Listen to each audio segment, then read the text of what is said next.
Over the next month, while we remain safer at home, we here at the statewide response will continue to build on the progress we've made with our partners in healthcare, the private sector, business, and local communities to keep Wisconsin safe.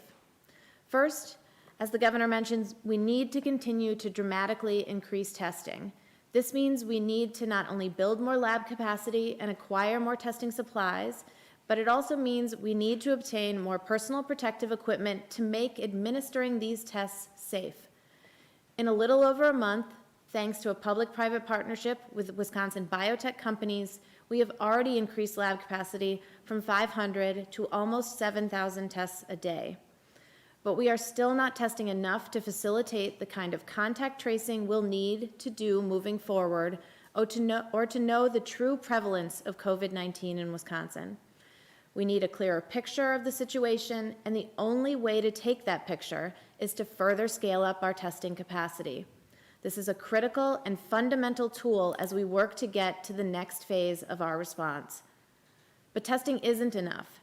Just knowing that the virus exists in a community, that's only the start. Once positive cases are identified, we must engage in contact tracing.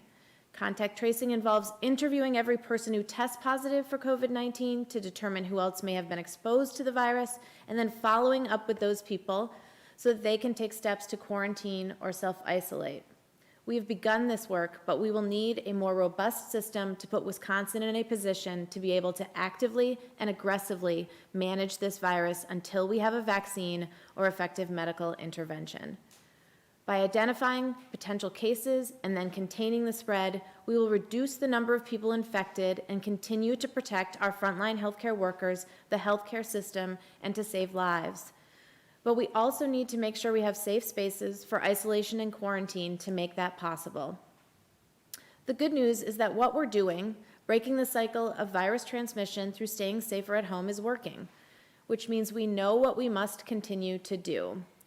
The bottom line is that COVID-19 is a highly contagious virus that can infect people even if the level of exposure is low, and can transmit even if the infected person is not showing any symptoms.